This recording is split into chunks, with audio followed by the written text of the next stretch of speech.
Hello, everyone, and welcome back to Do Your Parents Want to Stay Home, a weekly caregiver education series. I'm Infinity Martin, Community Health Engagement Specialist with Sugar and Spice in Home Care. We're a nurse-owned and operated chronic illness management and caregiving agency, proudly serving Flagstaff and about 1 hour radius surrounding. Our specialty is helping clients truly thrive as they age in place wherever they call home. hmm Perfect. Well said. And Regina's here with me again, and she's a registered nurse, geriatric wellness specialist, nurse educator, and elder care consultant. Did I miss anything? Nurse entrepreneur. Yes, absolutely. And today we're talking about oral care in seniors. Yes, so it's one of the topics that often gets missed and overlooked is oral care. When you're in the busyness of life and you're trying to make sure that your loved one is taking their medications and they're getting to all their doctor's visits and they're eating their meals and they're drinking enough fluid and if they have another issue going on, maybe a recent fracture or they're recovering from a surgery or an illness, um, there's just a lot of things to try to juggle. And so many times, oral care is just not at the top of your mind. Right, it gets put on the Get back burner. forgotten. Yeah. Yes. So, why do dental problems sometimes go unnoticed in seniors? Yes. So, um, gum disease in and of itself is not painful. So people can have gum disease for a long time. They can have a lot of inflammation in their mouth. Their gums can be really irritated. There can be a lot of biofilm and just bacteria on the teeth, and it just goes unnoticed because no one's complaining of any pain. Mhm. It doesn't really start to hurt until you get tooth decay, a cavity or something like that, an infection in the tooth. Then it starts to hurt. So you can Right. go months with just issues with your gums and not have any pain. And so, pain is one of those big things. It's like, hello, there's a problem. But if Right. you're not having pain, then it might just go unnoticed. Absolutely. hmm And why is bacteria in the mouth Such a big deal. such a big deal? Why can it be so dangerous? Well, I think there's a lot of things. The number one thing is that just having a lot of bacteria in the mouth can cause inflammation in the gums. And inflammation is really the root cause of most of our diseases and illnesses is inflammation.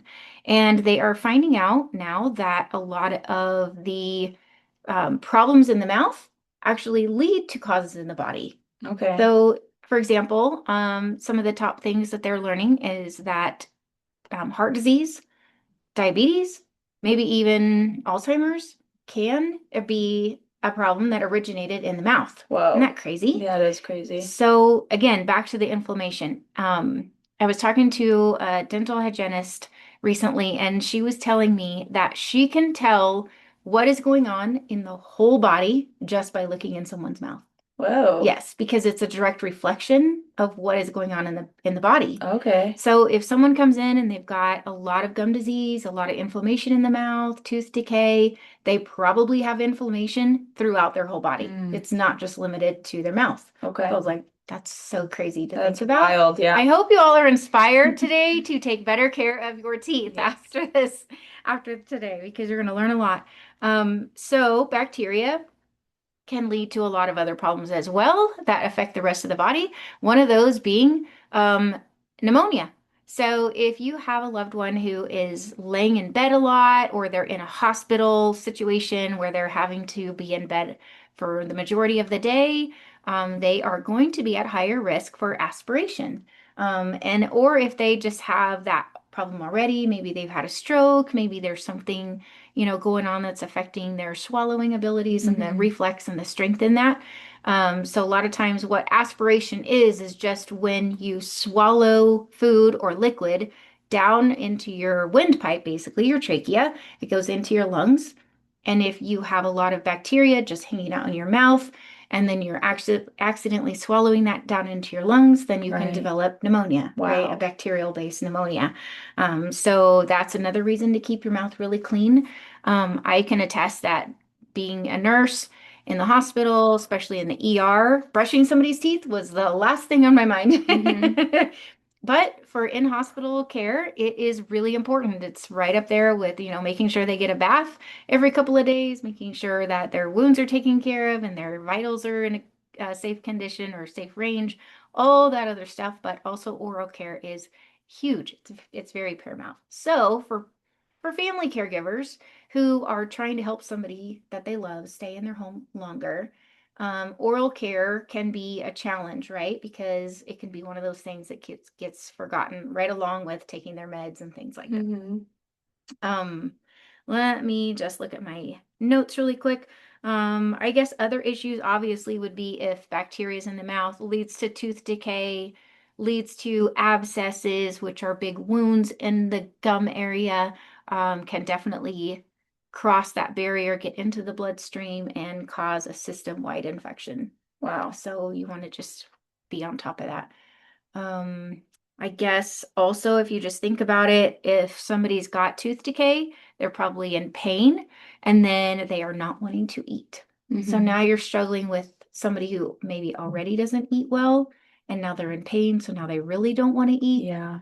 So staying on top of oral care is huge. It can just be one of those cascading effects that leads them downhill. And then I think you had brought up a good point when we were talking about this earlier, that if you have somebody that's struggling with that, they're most likely going to have teeth pulled and extracted, Yeah. because the other option might be a root canal. Mm-hmm. And maybe our seniors can't tolerate a root canal or they don't have the money for a root canal. Right. So then they may opt to just have the teeth pulled. Now you're missing that mechanical ability to chew and break down your food. So that could lead to increased choking hazard. And you may end up just having to limit their nutrition to soft foods or things that are chopped up really small. Mm-hmm. And then, you know, that can lead to other problems. A lot of people just get tired of eating something soft all the time. Right. Maybe there aren't as many options for nutrition if you're limited to just eating things that are soft. So part of that cascade of just try to prevention is huge. Absolutely. Yep. Yes.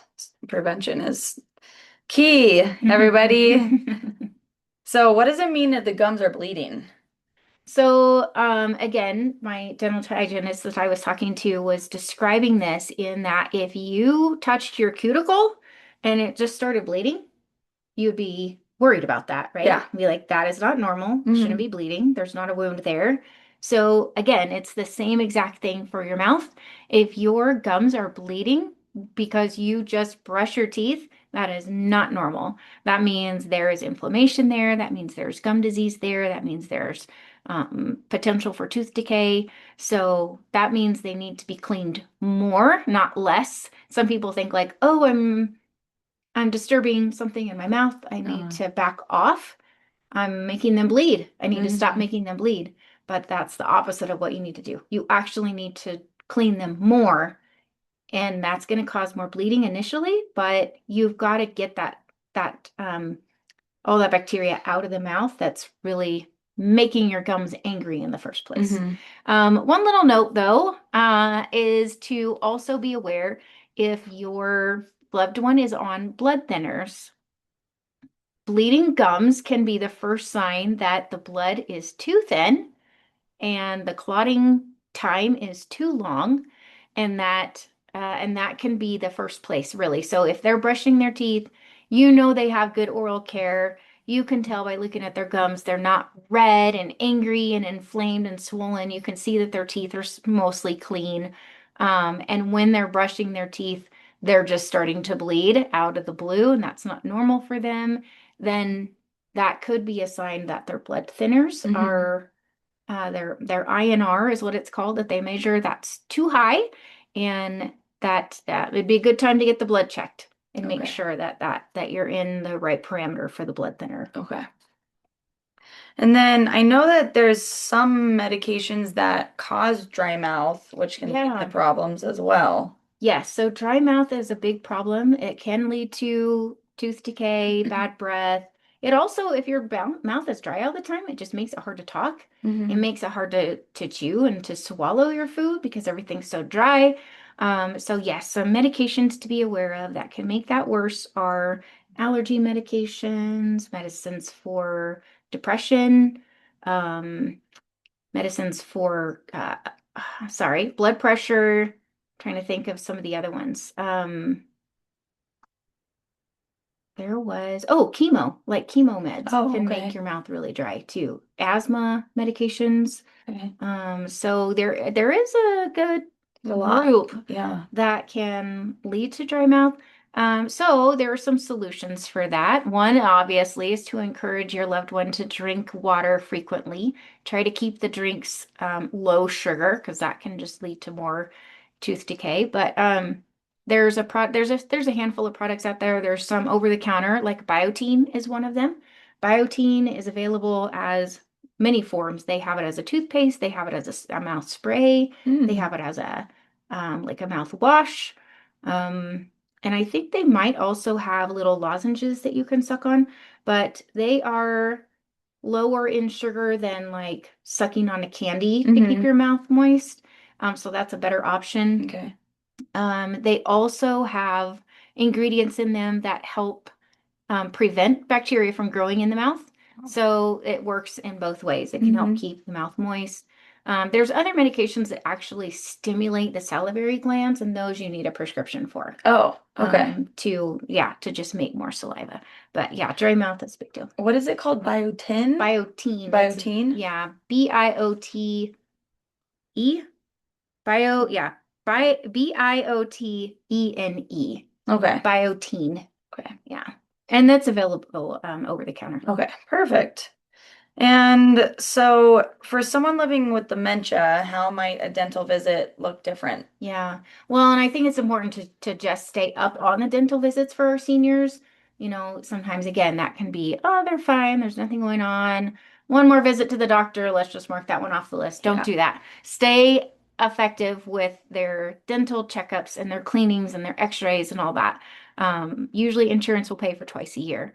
So but things that can be different. So again, prep the office if you can as much as possible. Let them know that your loved one has memory loss. Hmm. So for a lot of our folks that have any kind of dementia, again, we kind of talked about this a little bit before, but just the processing, the mental processing that it takes to follow a command can take a lot longer. So whereas somebody comes out and says, "Hey, Infinity, we're ready for you. You're gonna jump up. You're gonna walk Uh-huh. back there. You're gonna follow her. You're gonna do so many things that you just know to do without her actually having to ask you." Right. So, but with somebody with dementia, I would warn the office, prepare them. My husband is coming. We are going to need an extra long appointment time. If you normally schedule a cleaning for 45 minutes, we might need an hour and a half Right. because he's not going to follow commands as quickly. He's going to Hmm. need some time to process. So even maybe just getting back to the chair might take 5, 10 minutes. Right. And then having him stay in the chair and open his mouth when they want him to and keep opening his mouth and not get frustrated and Hmm. having to, re-explain. And I think, some coaching for the dental staff again of saying just keep your request very short phrases and then wait. Right. Just let the air be quiet for a minute and let them process. Oh. They're not just refusing. They are thinking about what you said and trying to Hmm. get their body to respond to what is in their brain, and it just takes longer to compute. Okay. So So, don't tell them a bunch of things at once, that's for sure. yeah, yeah. I had an example of that. One of the times that my dad, who had Alzheimer's, we had to take him to the ER one time. It was horrible. But they're very fast-paced there. They're used to just coming in, get tasks done, move on Hmm. to the next thing, And it was just simple thing. They came in to take the blood pressure and just, here, sir, let me have your arm. Let me throw the cuff on. This is going to take your blood pressure. Push the button. I mean, all of that just very fast talking. He couldn't process any Hmm. of it. Next thing he knows, this thing is squeezing his arm really hard and he doesn't understand what's going on. And he's trying to pull it off. And then, of course, the more you mess with them, the harder Yeah. they pump, right? And so it can just be a simple thing if you can just take your time. You may have to tell tell the person, the dental assistant, like, hey, we're gonna take a big deep breath and we're just gonna slow everything down. We're gonna take our time. We'll be more productive that way. Yeah, Yeah. absolutely. And so, are there dentists that you know of that accommodate to people in wheelchairs? Most of the dentist's office in town want the patient to be able to sit in their chair Hmm. so that they can recline them, so that they have their all their tools around them and suction and the sink and just everything. But there are a few dentists in town. I apologize, I don't have their names in front of me, but we have had some of our clients who are bed bound and wheelchair bound, and they're not able to bear weight at all on their own legs to be able to stand up and transfer. And we're not able to transfer them. It's not like we could, they're obese, some of them, and so you can't just physically move them. Hmm. I would call your dentist if you have somebody who is going to need to remain in the wheelchair. For folks who have that level of disability, a lot of them do have wheelchairs that are customized for them, or they Hmm. have more features, and a lot of the wheelchairs can recline. Oh, But again, you just need to check with your dentist and make sure that that's something that they can accommodate, because again, you're not able to get into their chair. So now you've got their chair plus this wheelchair right. next to that. And so they might be, you know, just not fitting, Right. It's a tight or space. yes, or they can't get their equipment to Hmm. reach the person in the wheelchair because they're in a different location of the room. So just thinking of those things and making sure to really talk that through over the phone. Like, this is what it's going to physically look like in the space. Hmm. They cannot get out of their wheelchair. Can you accommodate them somehow, and really trying to explain that. Right. And so, do you know if Medicare can cover dental costs for seniors? Generally it does not, unless you have a supplemental plan, like a Medicare C Okay. plan, that you have selected dental as one of your benefits. But yeah, Mm, surprisingly, it's just not one of the basic covered medical services. that's a bummer. Yeah. However, if you live in the Flagstaff area, we do have an amazing dental program at NAU, Hmm. and the students are always looking for patients to come in that they can practice on. So you can get free exams or very low price exams, cleanings, x-rays, things like that, because they are looking for actual patients to be able to practice on. Yes, So that's a good option. that is a good Hmm. option. Let's see. Oh, do you have any tricks for families that they have a loved one not able to grip their toothbrush to brush their teeth? Yeah, right. So dexterity can become a big problem, and being able to physically scrub their teeth or hold on to the toothbrush can be an Hmm. issue. I think that brings up a good point that I forgot to talk about earlier, is if you are taking care of a loved one, take the time to observe them brushing their teeth sometime and just learn how well they're able to handle the task.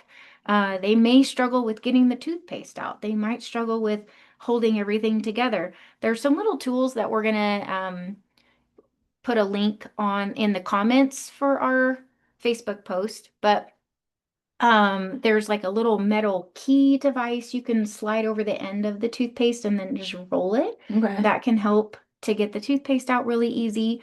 And then I saw recently an adhesive wrap. It's like we'll put a link to some of those too, but it's like you can buy a roll of adhesive wrap, and then it's got you can just wrap it around, and you can just wrap it around enough times to build up kind of a bulky area on the toothbrush, and then they can grip it better. Okay.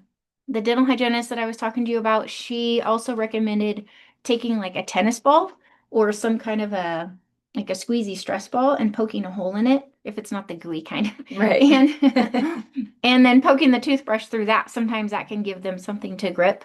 But the tape seems like it could be super easy. I think it's like $3 a roll. Hmm. You can pick a fun color Yeah. and just wrap it around, and then it gives it a bulky kind of it's not sticky on the outside, but it does feel grippy. Hmm. So then you can hold on to it. Okay. Also, it would be nice to have like an electric toothbrush Hmm. or one of those. I don't know about the water ones. I was thinking about that. If you have somebody that already has an issue with aspiration. Oh, I'm just thinking like all the water a would water they, toothbrush? well, like the Sonic where it just like sprays water. You haven't seen I that? mean, I know like a toothpick, a water pick. Maybe that's what I'm thinking of. Okay. Okay. Maybe that's what I'm thinking of. But yes, so I would stick with more of just the electric toothbrushes that just make the little movement back and Hmm. forth so that you can just put it in your mouth and it kind of does the work for you. So helpful. Yes, and I noticed that most of those have a bigger handle on them, Okay. so they would be easier to hold. Hmm. Yeah. And what are some tricks that you might have to help a loved one remember to brush their teeth? Mm. Yes. Well, you could put a sign on their mirror. You could make sure that it's out, like on the counter, not put Hmm. away in a drawer so that they would see it. Um, you could set an alarm for them on their watch or on their phone or just a little alarm in the bathroom that says right next to the alarm if you could, or on my phone, I can add a note to my alarm so when it goes off, it actually brings up on the screen the note. So Hmm. brush teeth. You could just have that plugged in there. And then it goes off, and then they're supposed to get up and go brush their Hmm. teeth. Um, if your loved one really struggles with remembering to brush their teeth or they don't want to, if there was one time of the day that you could get it done, get it done before they go to bed. That's the Okay. most important one to not miss is brushing their teeth. Don't let them go to bed with all that on their mouth and then Hmm. just sit on it all night. Right. Also, don't forget the tongue.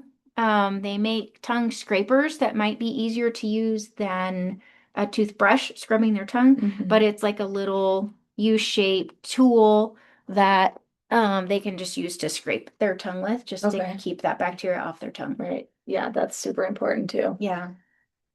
And is there anything else that See. you want to add? I have a lot of questions. I don't think so. Okay, we covered it pretty well, Looks I like all think. my notes are covered. Okay, perfect. All right, guys. Well, thank you so much for joining us again, and we'll see you next week at 11 a.m. Thank you. Bye. See you next week.